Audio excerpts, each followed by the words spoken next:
welcome to episode 2 of the Doing the Most podcast. I'm Shannon Fairweather, and I am your host. Today, I have a very special guest, my super good friend, Boston's greatest photographer, singer, songwriter, the funniest girl I know, Rose Conway. Welcome to the show. We are so happy to have you here. Thank you for having me.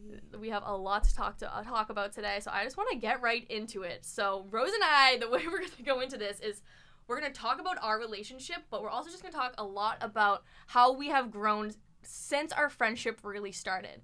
So where else to start other than talking about the one, the only Wakefield Memorial High School, where I think our friendship really started to bloom. Yes. Really, really started to bloom. I think everyone can relate to, unfortunately, we were in our high school was so weird with the friend groups, but everyone has those people that you were kind of friends with just from class, you're not even entirely sure how you guys know each other, but you're amped when you have history together or math together, or you're in the same lunch. And you and I think, kind of just always fostered that individual friendship that we had outside of any supposed groups we were a part of. And I think we've just seen each other grow a lot since then in a lot of different ways.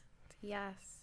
In a lot of different ways, for sure. Like, in high school, I was the person who just cared way too much. I was doing the most in every way possible. I was not only trying to be a decent student, but I was class president, dance team captain. I was always trying to please everyone. I would then also have the parties and stress myself out about having the parties because I was like, I want to have these parties, but if the cops come, I can't be present anymore. I was just constantly stressing myself out and trying to please everyone else and not really looking into my own happiness. I would say that is my description of those are my critiques on my high school self. I'm very proud of who I was in high school in a lot of different ways, but those definitely my critiques on myself.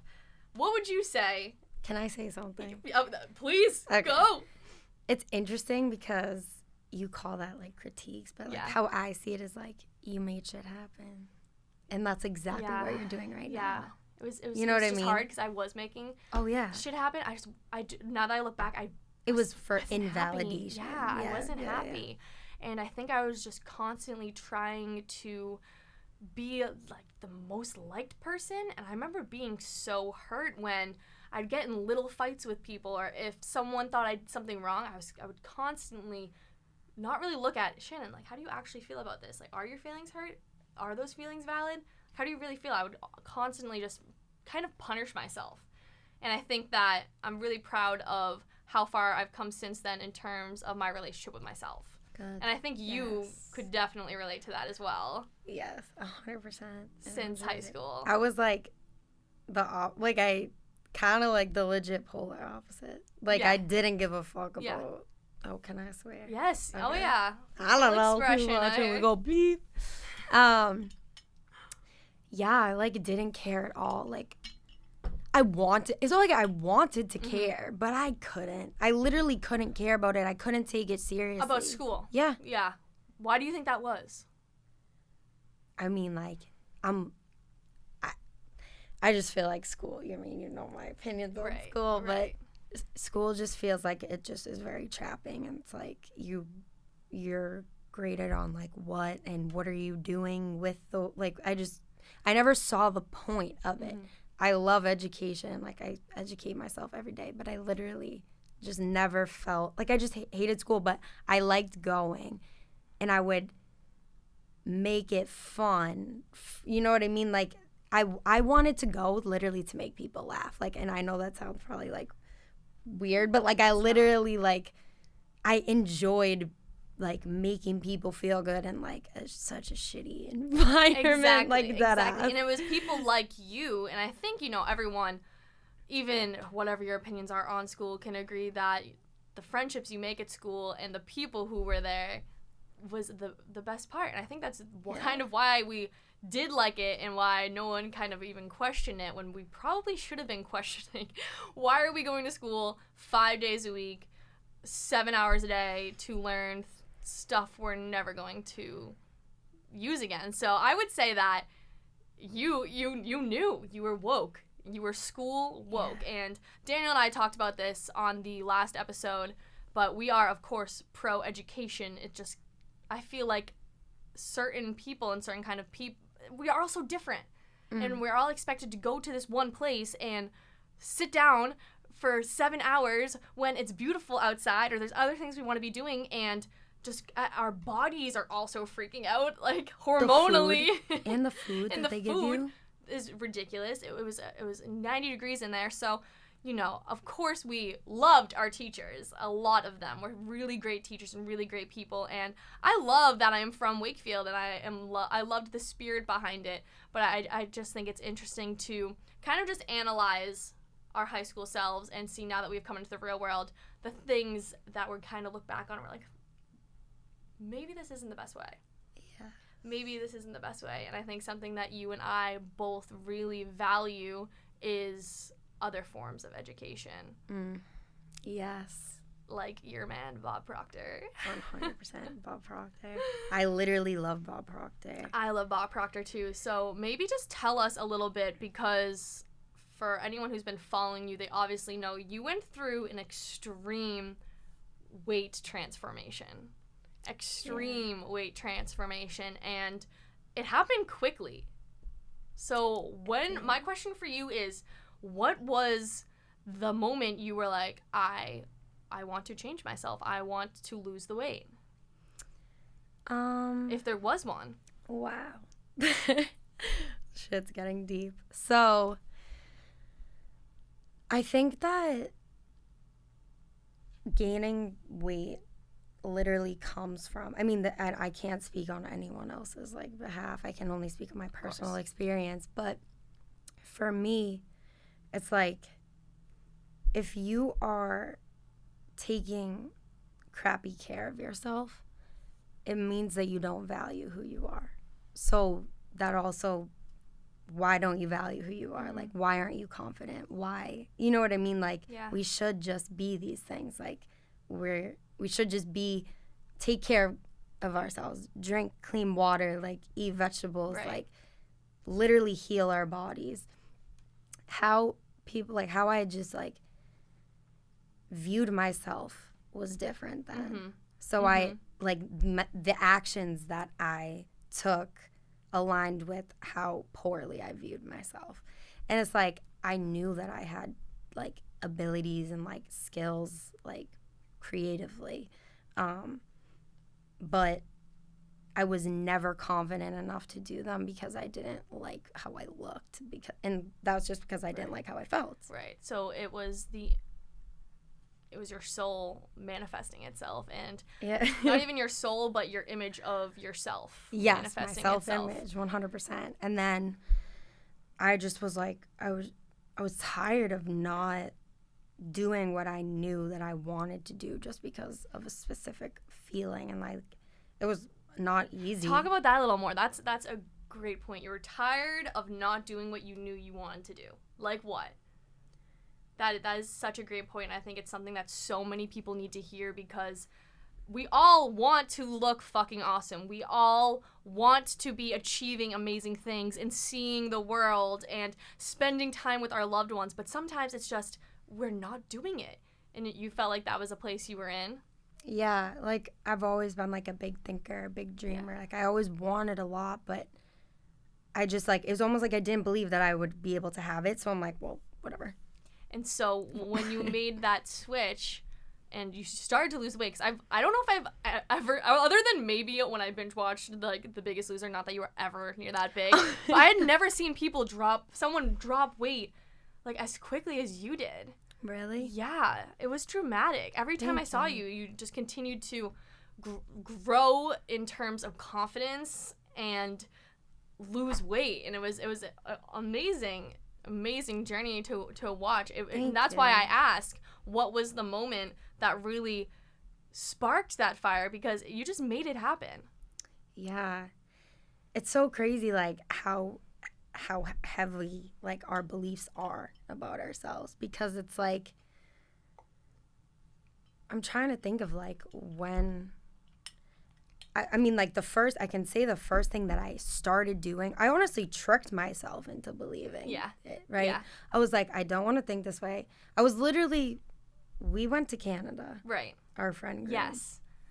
And, like, I was just extremely, extremely depressed. It's so interesting. I don't think about this part of my life enough. I don't reflect on it. It's almost like scares me to, like... That's why we're doing it here. Yeah, that's what this is about. And that's, like, what and take I love your time. this. Like, process. I was just extremely depressed. I literally did not... We were in Canada. We were in another country. I remember this. Like, we were drinking. We were listening to dope music. Like, I love music. I love to dance. I love to be out. I love to listen and whatever. And I remember when we would go home and I would start crying. And I'm like, yo, like, I should be having the time of my life, and I'm not. Yeah. I'm doing amazing things. But so why am I crying? Why, like, what are these things? And I just started, it was from there where it's like, I quit my job, and I signed up for therapy, and I was doing, like... Was it kickboxing? Yeah. So this was right. I signed up for therapy, So you quit your job and started kickboxing.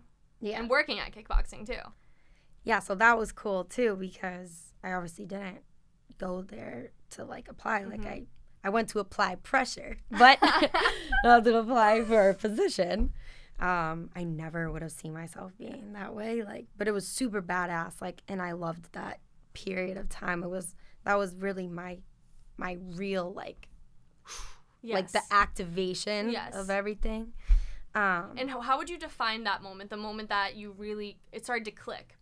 Would you define that as you finally had all the information you needed and you were ready to make crazy change? Like, what would you say, like, how quickly from quitting your job to this time in your life, like, what was that time difference?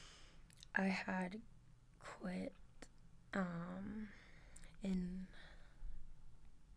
it was like the last week of August of 2017. Yeah. And I mean, I signed up for kickboxing like a couple weeks after. Yeah, so it was a very close amount of time, and you just decided, I'm not happy, and I kind of should be. Some things in my life aren't working here. So I changed my whole life. Yeah, you did, and that incredibly quickly. And in addition to... How? How? That's how it happened that quickly. Because I just changed my whole life. I stopped hanging out with the same people. I stopped eating the same things. I stopped drinking soda. I stopped doing all of these things that would not possibly make me feel good. Right. And you knew it. Yes. But a lot of people know these things. A lot of people know that the things they're eating... That's why I was able to change. Because I knew what it was. They don't realize, they do. That's the crazy part. They realize and they know it, that these things aren't good for them. Have it be food, drinks, people, jobs, and they really aren't able to free themselves from that. Like, why do you think that is? Because you technically were one of those people. I think we all have in some way, shape, or form been kind of stuck in this trap of doing things that we know aren't good for us. Yeah. I think... For me, it was like, well, I want to end this situation. Yeah. And I was like, I had like suicidal thoughts too. But I knew deeper. Because I'm like, I don't know, that's not the best option, you know? And I'm like, okay, so I can put an end to something. Because with every end, there's a new beginning. Like, I got super into reading, like, things that would inspire me and, like, that were true. Like, every end has a beginning. Right. Something better has to come from this. So it was just like, I did wait till the last absolute straw that I could. Right. And then I was just like, I have to shift my perspective. Like, I have to do this. And I just did it. Like, I just did it. You know what I mean? By actually putting things into place and taking real action. I feel like so many people want to cross the finish line, really want that new beginning, that want to make the changes that they know they need in their life, but they kind of think, oh, how do I do that? How do I start? Make a plan. Take some action steps. What's not making you happy? Who are you surrounding yourself with that you don't feel comfortable around when you're with them? After you eat something, does it make you feel good? How do you sleep? Like, these are important questions that really contribute to overall happiness and just an overall good life. So I think what you did really well, and I almost feel like you kind of just like fell into one thing after the other, which was amazing because you just gained momentum with it, is you just started to do things that made you feel good. Yeah, that's it. And I never really thought about it that way. Exactly. Like, I really just started doing things that made me feel good. Like, when I would put on the boxing gloves, I'm like, yo, all right, like, I'm stepping into badass mode. And, like, I worked through my anger, like, on a bag. Like, that's healthy. And it feels good. And it feels badass. You know what I mean? It's good for your body. So it's just like... and your soul. All of those things. Yeah, you're working out. And I remember, holy shit, it wasn't like it was, like, easy. Right. Like, it happened because I put the work in. Like, my first two... Well, which is what you're saying. If it wasn't easy... If it was easy, it wouldn't be so worth it. Yeah, no, you're right. You're right, totally. If it doesn't scare you, it's not the right goal. Exactly. So Bob Proctor says. And... I remember, like, my first 2 times going to kickboxing. My second time, I literally went to Fuddruckers 3 hours before. Oh like, my God. That's who I was. Yeah. I was like, oh you my... You must have sweat that shit No, I did not sweat.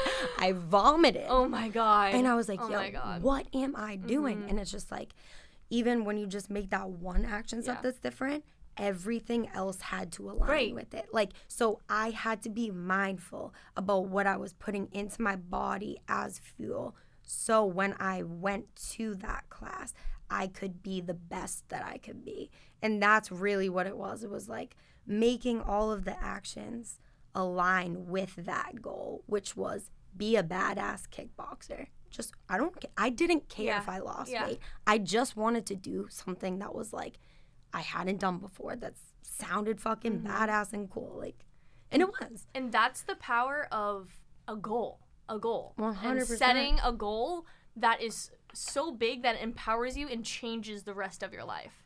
An example for me was about a couple months ago, I just wasn't feeling completely fulfilled with what I was working on.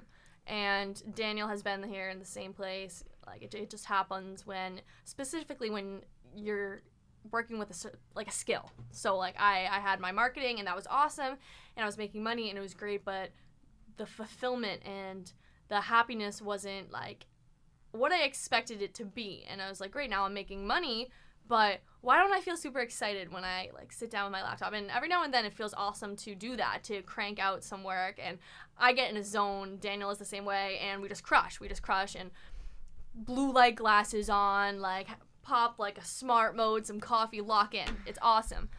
And I just kind of started to think that what I was working on just maybe wasn't me. Like, am I doing something wrong? Like, is this not the right path I should be on? And that's what, when I started to focus more on, one, the doing the most brand and creating content and working with my friends and creating the teams, which involved more people. So I think it's just kind of really looking, it takes some real reflection to look within yourself and think, I love my life, I love myself, but something's a little off here. What can I change? And then make some steps to change it.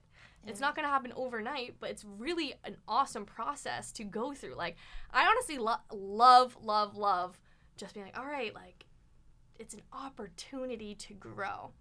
And every time you look in yourself and you say, how can I be better so I can not only be better for myself, but then everyone around me, and make steps towards that. It's my favorite part of life, growth. You're my favorite person.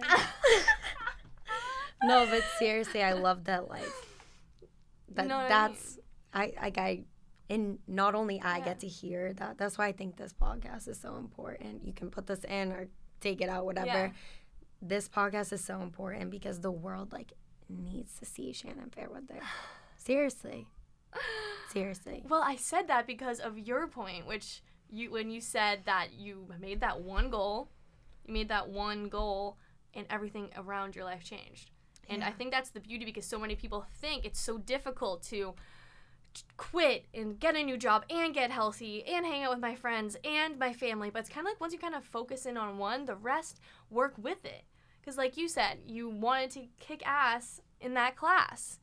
And going to Fuddruckers 3 hours before wasn't giving you the results you wanted. So it inherently changed that.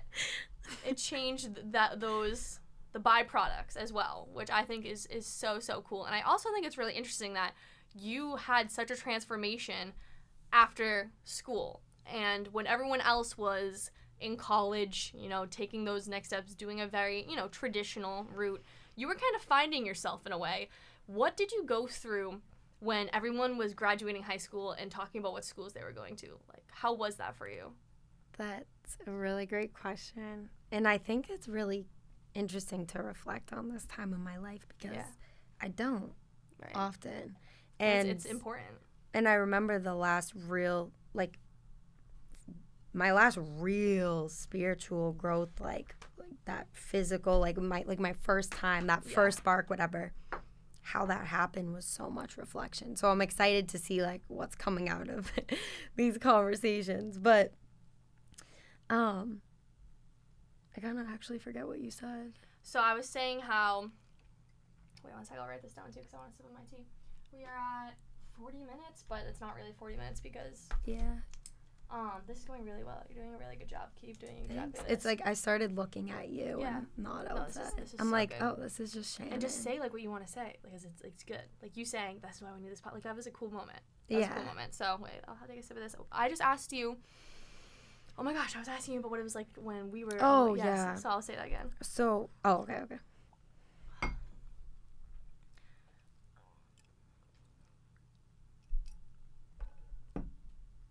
Good to go?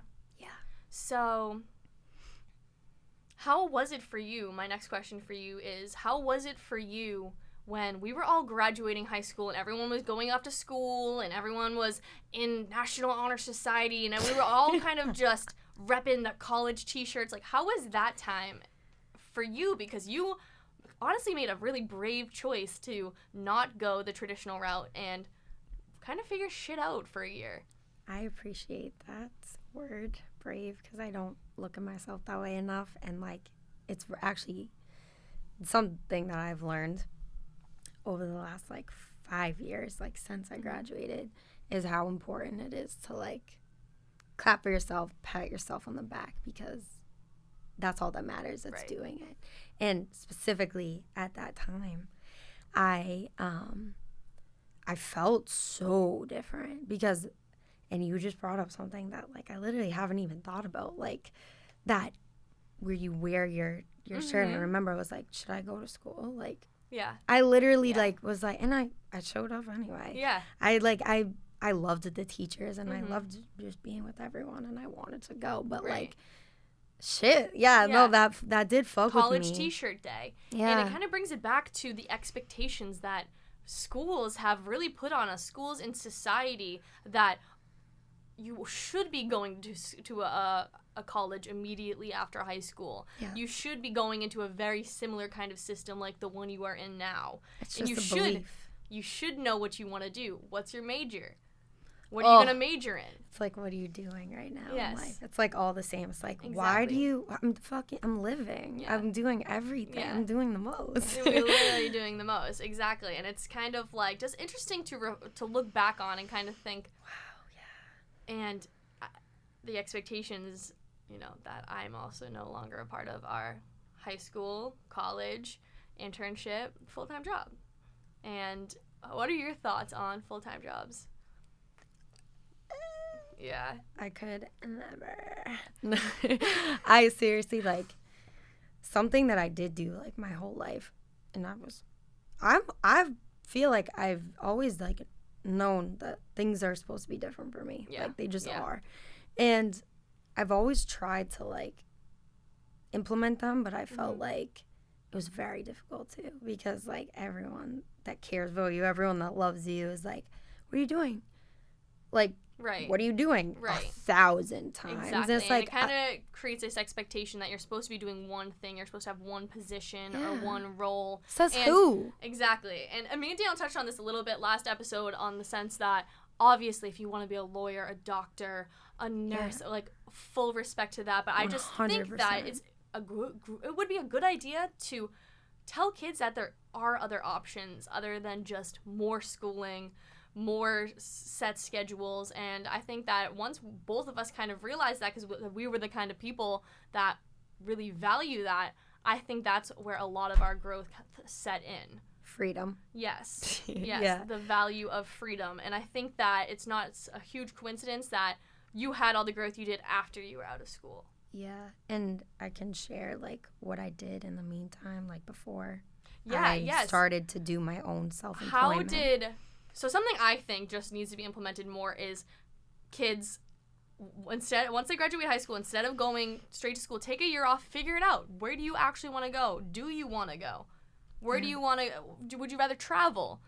What excites you? What do you like to do? And how can we turn what you like to do, have that be outside, be around people, plan things, take the things that you like to do and implement that into some sort of income for you. Right. And I think that would be that's something that just needs to be implemented way more. And it's kind of similar to what you did. So after you graduated, everyone went off to school. How did you spend that time, specifically when everyone was away? I got a nannying job. And so you got a job. So my hours were like, I had the freedom to just kind of like feel what I needed to feel. And then I would go from like 2 o'clock or 3 o'clock to literally like 6 or 7. Yeah. So it wasn't necessarily like a full job. No, so it was just part-time. Yeah. I made $20 an hour, like right out of, that was more than. Exactly. So I was fine with that. And you had way more time because you weren't in school 5 days a week or even in college, so you were able to actually work and make some money. So when like my friends at the time were at school, often I would think like, oh, like I'll go there for the weekend, because I wanted to still be connected to people. Like I didn't want to be super isolated like at home. I wasn't okay with it at that time. Right. So for a little while, I was going to parties at schools. I had a great time. Like it was part of my experience. Yeah, so you were still able to have the social experience, but then make some money. And then also, did you start to figure out what you liked to do during that time as well? I found out that I like to smoke weed. That is such a good topic starter. Tell me about your relationship with weed. Because there are certain people that I just know are big pot smokers, in a sense that it's been such a positive thing in their life, and you are one of those people. How did weed help you transform? Genuinely. Okay, this is good. So when I first started smoking, I felt like I had to kind of like hide it. So I couldn't fully be who I wanted to be when I was high. But when I was high, I knew I loved food. Like I became you become sensible like when you're high. And I found out like how much I appreciated food. So, I mean, well, obviously I had a good time with food. I gained some weight. But because it was actually like that year after high school was like when I really gained the weight. It was a year of momentum this way. Right.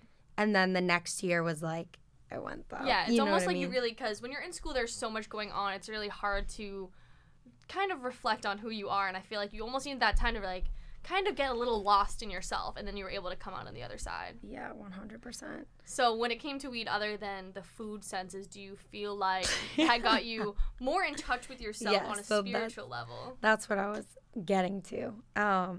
So, you know, how my brain doesn't think linearly. That's literally why I couldn't do school, because my brain just isn't set up that way. But I'm working on it.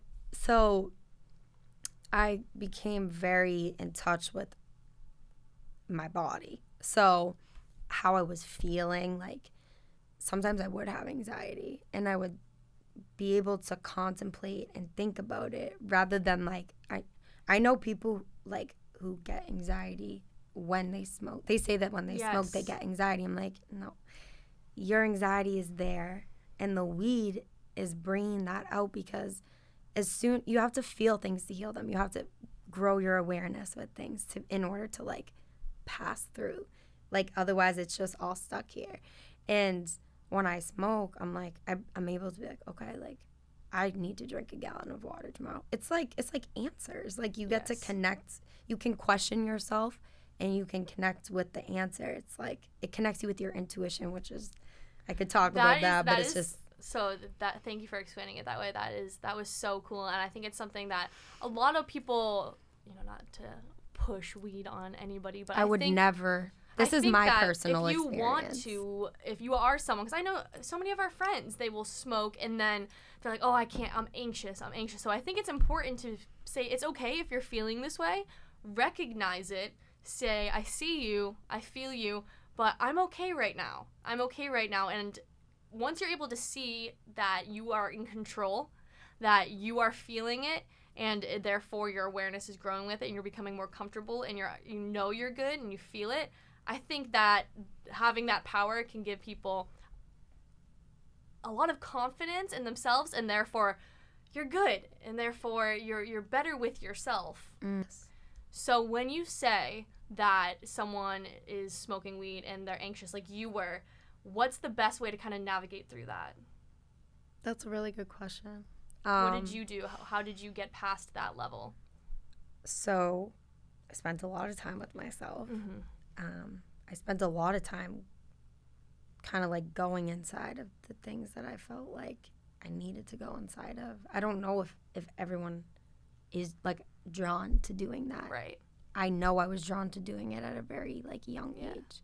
But I think that that's really what sparks that too. Like other question like a while ago, I forget. It was like that sparked the beginning of your transition. Yeah, yes. It's like as soon as you're just ready to go inside of yourself and uncover like who really am I? You know what I mean? Yes. Like so I think that the weed helped me go inside of myself and helped me have these questions like, is that normal? Like, do I treat those people that way? Like, is this fair? Like, so that's kind of like I just was like cutting people, things out. Like it was causing me to ask the questions. Right. Like, you know what I mean? Because anxiety is really just like suppressed feelings, suppressed emotions. It's just like all of these thoughts that you just, as soon as you go through them, as soon as you feel them out, then you made it through. Like exactly like Nemo and the jellyfish, you know, when he's jumping on all of them. And he made it through and he came out better.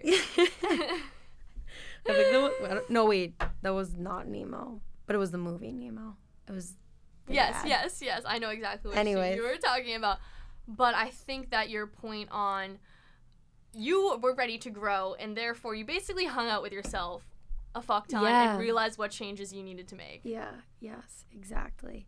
And I still, every day, I'm still like that's so important. And I read a quote recently from our guy Ram Dass.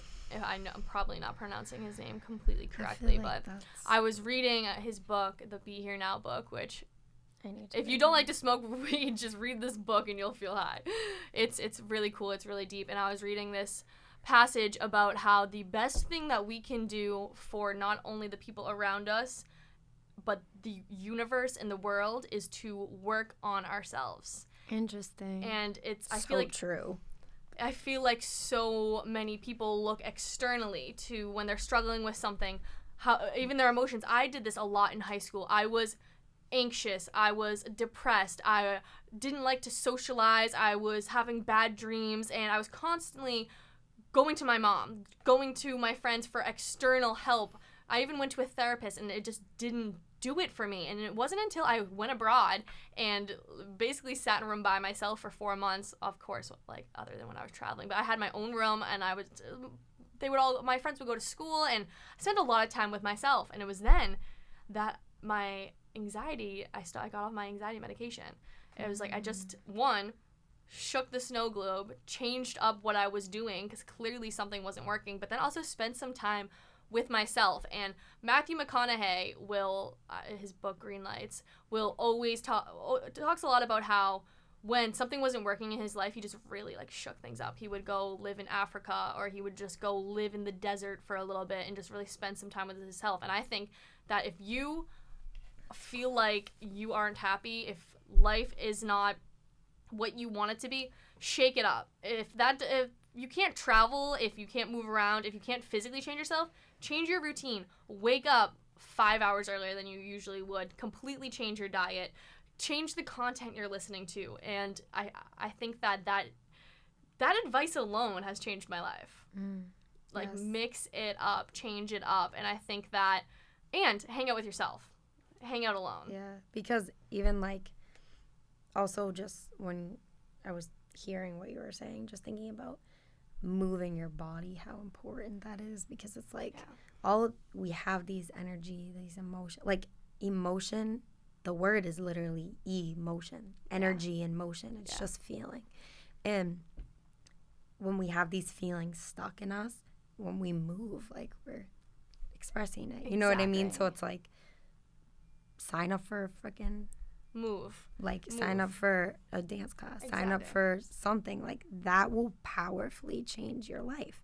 Just finding some way of enjoyable movement. And something that's been big for me in the past month or so or even in the past 6 months, I used to be an avid Orange Theory goer. 5 times a week. Even living in Boston, I would drive 45 minutes there and back. I was spending like 3 hours a day for a 60-minute Orange Theory class, and I loved the exercise and I love how it made me feel, but other parts of my life were hurting. I wasn't getting my business to where I wanted my business to be. I wasn't hanging out with my family and my friends as much as I want to. It was very controlling. And just recently, I started to mix it up. I go to a dance class on Thursday. I do yoga Friday, Saturday morning if I feel like it. I'll go to the gym and do weights twice a week. Sometimes I do a high-intensity interval training. That's how Exercise should be enjoyable. It should be enjoyable. And I think that the best way to do that is mix it up. Because when I haven't been to an Orange Theory class in 2 weeks, I'm so excited to go. It flies by. Yeah. I really love it. And I think that I don't want to make it seem like all of the listeners right now are just miserable and need to change their life, but I just think I think everyone will have times in their life where they're not feeling their best, and they know it, and they know they're kind of going through a time at that moment. And I think the best advice that we could give as two people who have gone through a couple ups and downs is change it up, mix it up, spend some time with yourself. 100%. Absolutely. 100%. I was in a weird flow even just this year. Yeah. And then when we went away, like, it changed it up. It happens. And so... I'm lucky enough, and I don't actually believe in the word luck, but I am fortunate enough to have friends that would make something change in my life, you know? But you consciously chose to surround yourself with the people who will do that for you. And I think that's something that both of us strongly believe in, is that you are a combination of the books you read and the people you surround yourself with, the content that you are consuming and the energy of the people around you. And I think that it is so important that if, you know, you do love your job, you are exercising, you enjoy how you feel when you're with yourself, but then you hang out with a certain friend or a certain family member and you just find yourself not feeling so good or anxious or a little upset. Recognize that, because people and their energy are just as important as the food you are eating, the exercise you are doing, and the water you are drinking. Yeah, if you can think about it as like everything is fueling your system. Yes, everything. Or emptying it. Yeah, or taking away. Yeah. Exactly. And to go back to my original point, working on yourself will make you better for the people that you are around. So therefore, they want you. They want to be around you. You attract these people. Your family loves being around you. You have the greatest friendships. That all comes from working on yourself. 100%. Because it allows you to be better to everybody else. Yes. to everybody else. And that's like, it's just how everything operates. It's like how you view yourself, which is why it's so important to spend time with yourself. And like why I would ask, do I treat these people this way? Because even like to this day, like I still, you know what I mean? It's like, me too. I will be like, oh shit. But that's the difference between me and 17-year-old me, which is like, I say, oh shit. You know what I mean? Not think that like everything that we feel about people, whether it's the jealousy thing, whether it's whatever it is, any form of judgment against someone, that's because we feel that way about ourselves. Exactly. And that is so huge. I think I want to reemphasize the fact that you said the difference between 17-year-old you and who you are now is that you actually do reflect on how you were imperfect with your certain relationships, have that be a conversation or just a moment you weren't as present. And I think that so many people, they want to hang out with their family more, or they want to work out more, but then they go to hang out with their siblings or their parents and they're on their phones the whole time. So that being present and recognizing who you're at and how you are treating other people will therefore make you feel however you treat them. If you are with people and you are loving and you are a bright light of positivity, other people will pick up on that and it comes back to you. 100%. And when you just said the presence too, it's like that's another benefit that the weed brings is like you are in this moment. You know what I mean? Because like anxiety is when we're living in the future thoughts, and depression is when we're living in sorrow and behind us and we're overthinking and we're feeling, we're holding on to everything. And it's just like when you're in the present moment and you're working through those things, you're not depressed, you're not anxious, you're working through it. And that's why it's so important to be present with yourself. That was so beautiful. I love that. Oh, thanks. That is so true. And just something else I want to really recommend to anyone else that is listening. There's so much good content out there on how to navigate through things like this. And I think you and I have both learned from people such as Bob Proctor. I really turned to the Mind Valley app, Vision Lakani, and his 6-phase meditation. There are actual practices too. It sounds like a lot, I think, as a listener. I remember feeling a bit overwhelmed by the idea of presence, meditation, self-reflection. And I think that if you feel like you're not really sure where to start, just get some good content. Just listen to some meditations or some Bob Proctor talks. And once you start picking up that content, it's amazing how you'll see your thoughts start to change. Yeah. And what's interesting is a lot of people feel that way about like what is it called, like woo woo or whatever whatever people call it. It's so interesting because it's like that was how I grew up, so that's why I was never turned off to it. And it's like when I was little, I would yell at my dad and be like, why are you listening to a meditation? Like, because you probably thought it was weird because someone probably made you feel like it was weird. But then I mean, I was like 6, so I just like didn't want him to be meditating. But obviously he was, that meditation was working because I was yelling, so I wonder if he was able to be peaceful or not. But it probably helped him. Anyways, but like even with my mom was like a Reiki master when I was growing up. I didn't even know this. Really? Yeah, no. Yeah. So these things have been, it makes sense. So like I knew about chakras growing up. And my mom always formed me into like, my mom was my best friend. Like, that's why I also like, and when I wouldn't go to school, like I would sometimes just hang out with my mom. Like, and I liked, when I wouldn't go out, I liked just like watching a movie with my mom because I felt like she understood me. Yeah. And she understood, like, she didn't really push, like, me to go do something that I didn't want to do. If I would be like, I don't, or going out with friends, or like it literally was anything. She's like, well then don't do it. Like she always made me think about how something would make me feel. Right. So that's huge. I had that up there, right? Yeah. And then my dad with the meditations, my dad is the person who put me on to Bob Proctor. Yeah. Like when I got, that's so cool. It was like right after, it was like the next year after the kickboxing that I finally was like, I agreed to doing like the Bob Proctor thinking into results. And I didn't take it super seriously at first because like it wasn't in my idea to, like, I didn't understand the value of it at that time. You know what I mean? So. But it was inherently in given your to me. Subconscious as well, which is why, you know, I would definitely say my family upbringing was a bit different.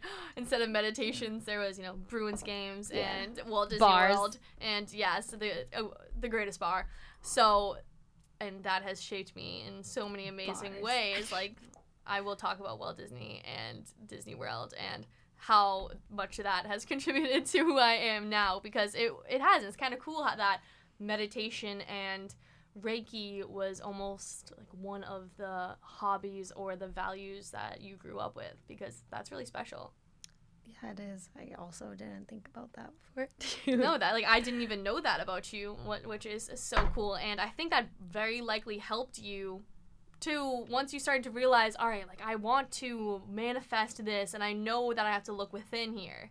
Yeah, so I literally, like, was very just super hip to mental health growing up, too. Just, like, my mom had a lot of mental, my mom has gone through some shit. Yeah. And I think that something that I learned was, like, because I watched it, you know what I mean? So she was so sensitive to my emotions because she's, like, my offspring. Yeah. You know what I mean? Yeah. So she's been so good. Like, my mom paid for all my therapy. You know what I mean? Yeah. Like, my mom made it happen because she knew, like, and that's why also if I almost actually, I don't know if you know this, but my mom bought an online school for me going into junior year. Really? I was gonna drop out of Wakefield. Wow. Yeah. What stopped you from doing that? The people. Yeah. And I know this sounds so, like, at that time, I needed the people. Yeah. But at the same time, like, I just felt different than them. Yes, but I still wanted, I felt like, well, now when I think about it, I think about, like, they needed me. Yeah, no, absolutely. But because the way that I showed up for them. Right. And, like, I still make mistakes. You know what I mean? I'm not saying that. Right. I'm just saying that, like, I wanted to be a light, right? Yes. And, like, and my mom always emphasized that for me, too. So I feel like that's how it was, like, easier for me to step into that role was because I had her help. But it's interesting to look back and think why we did certain things. Yeah. And I think that I don't think about it enough. I think an important question to ask ourselves is, I love looking back at, like, home videos or really just thinking about how I acted as a child, and the way we showed up specifically in our adolescence years, it's our true self. 100%. It's our true self. And I love looking at that stuff too, like, and I always wish I had more home videos, but there is my aunt, my Emmy, she had a camera, and I actually just was able to, like, share this reflection with her, like, a couple weeks ago when I saw her for the first time in a while. It's, like, over COVID, like, the family didn't see each other, like, and I don't know, we just didn't see each other. Everyone was, you know, in their own spaces, taking care of themselves. Getting healthy by having no social interaction. Yeah, well, so I had just said, like, to her, you really, like, allowed me. She trusted me with her camera. Like, every family event, I would go around and I would take the camera and I would take pictures of myself and take videos of myself. And I would, like, I just wanted to be in front of the camera and behind the camera. And now that's, like, literally what I'm doing. Exactly. I would dress up. Like, you know what I mean? Like, I And that's, to go back to something I said earlier, it's so important to look back, have that be on what you enjoyed doing as a child, or when you're just in your free time now, what do you like to do? And how can you monetize from that? How can you take your passions and turn it into profits? How can you do that? Exactly. It can happen, I promise you. If I know it seems specific, and, you know, if you really just love to knit, it might be hard for you to turn that into a full-time job, but hire a couple other knitters. Get a website up. Yeah, like, have your knit pattern. Yeah. Trademark that shit, and then teach people your knit pattern. Exactly, and, like, put a TikTok up about it. Put some ad spend behind it.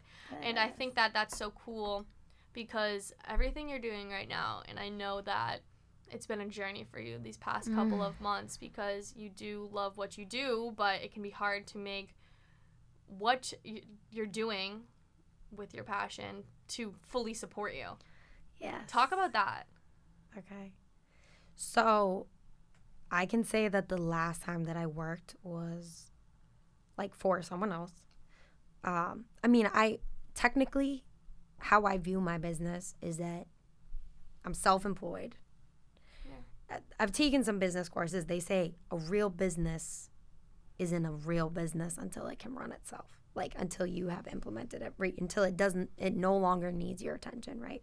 So I definitely am not in that category yet. Neither am I. I am 100% self-employed, and I believe that actually what Daniel had said in the last one was partnership. Yeah. It's like I'm working for you and you're working for me too. We're working for with each other. Yes. Which is with each other together. We're working together, right? I'm shooting whoever it is and they're paying me. Yeah, and they're working too. Right, exactly. Yeah. So we're working together. The last time I had like an employer. Yeah. Where like I looked up to someone was in November of not last year, but the year before that. Yeah. So I just quit my bartending job. So you've been self-employed for a decent amount of time now. A year and a half now. And I think just in this past month, you've really started to see real results in your profession, doing something that you love. So what has been the steps that you have taken to make that switch? So once again, I was fortunate enough. I was working as the kickboxing instructor and picked up the camera a year after that. So it was like I was working with the camera while I still had a job. Yeah. That's important too.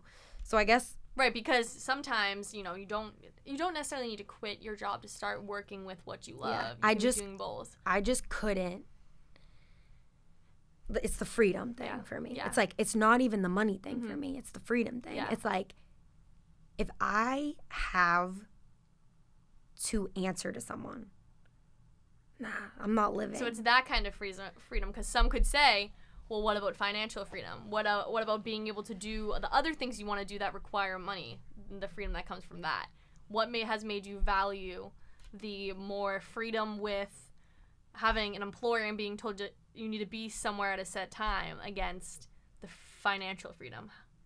Because you've made that choice. Yeah. And I respect it. I think that their like financial freedom is like I realized that after. Yeah. I didn't even know what financial freedom was. I'm like, no. Like I had a belief that because that's what I was told, like you work for money. Like no, they're the richest people in the world. Their money works for them. Yeah. And that's like taking those, I was able to understand all of these things because I took that time to like focus on like, how can I make money? How can I improve my thoughts? Like, whatever. We self-educate, right? That's not something they teach you in high school. No. But I was saying how you made the switch. Yeah. Yes. So I originally literally just picked up a camera to start shooting behind the scenes for Dom. And I mean, I've always loved cameras, like since I was little, and taking pictures and stuff. And like, I would always take pictures of people on iPhones. But I was like, I want to like try this out. Like, let's see. Yeah. We were both kind of like seeing like what we could do with the camera. Yeah. And he was paying me for it. So I was like super grateful. And he basically was just paying me. So he would hire me to take photos for him. Right. So I had someone that would do that for me. I had a partner. Right. As Daniel would say, step 1, find your skill. Yeah. 2, find a partner. Yeah. 3, execute. And he also taught me how to use the camera. Yeah. So it was like, then I had the mentor in that too. Yeah. And then I would have my mentors in my other things, like my life, my health, like all of that. I found someone for everything that I wanted. Right. And I just. To not only teach you, but also keep you accountable. Yeah. Yeah.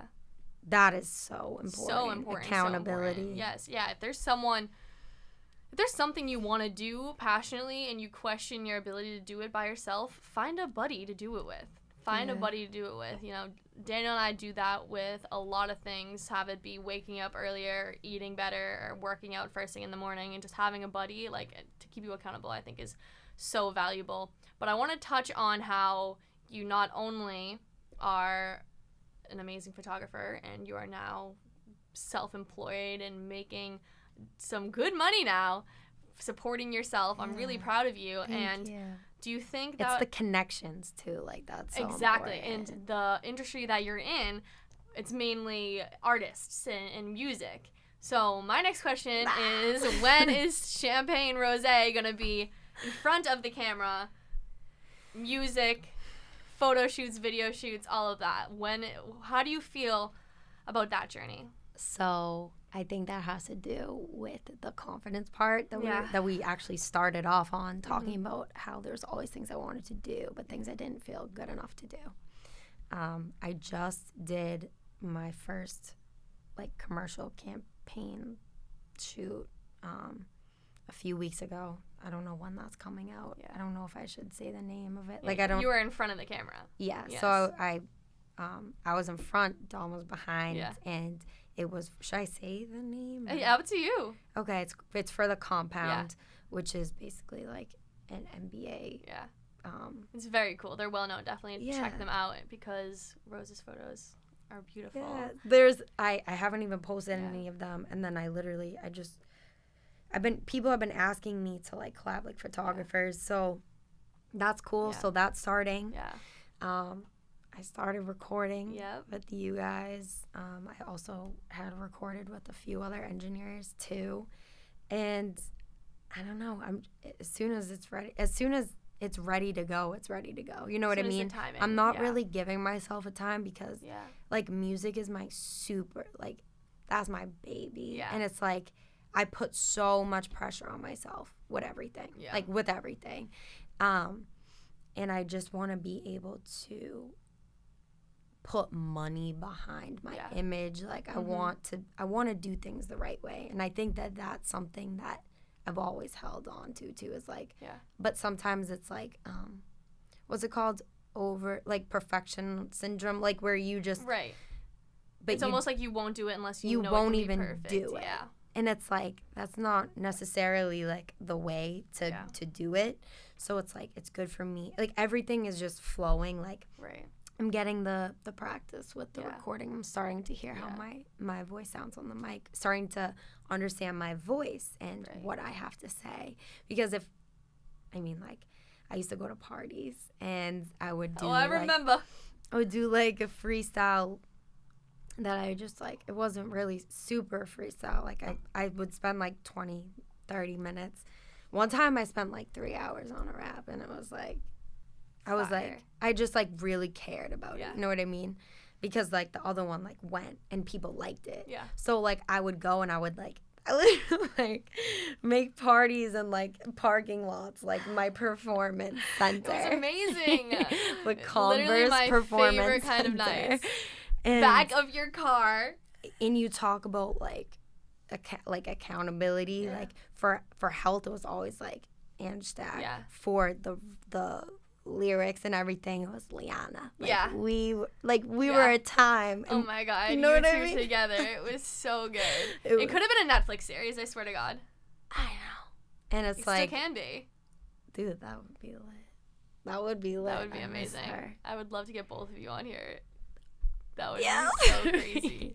That'd be so crazy. So, anyways. Do you remember any of these freestyles? No. You don't remember any of them? You're just telling me that?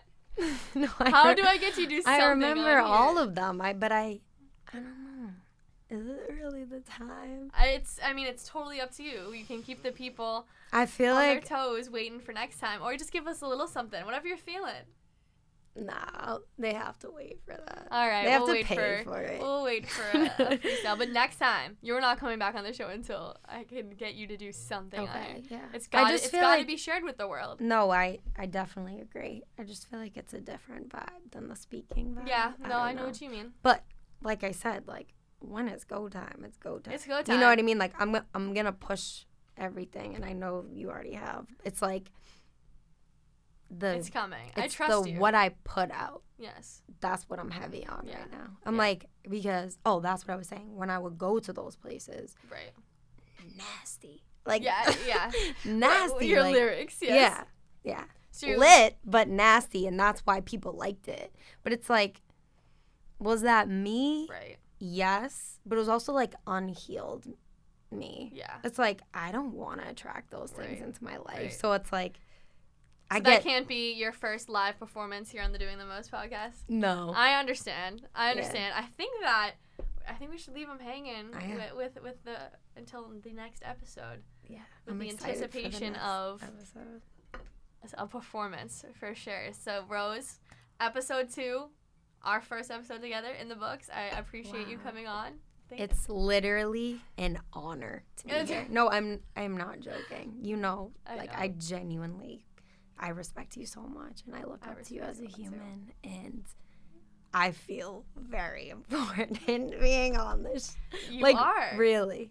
You are, and I am so excited to continue to watch you grow, and all that I ask is that you continue to look within yourself, know what you need, and push forward with that. Because your potential is absolutely amazing. Limitless. And join my health team. I'm excited to see, what else you will bring to this brand. Oh, me too. All right, well, thank you again. Thank you. I love you too. Wait, should we end it with the Yeah, we'll do it one more time. Okay. Peace out. Beautiful. I just wanna be happy.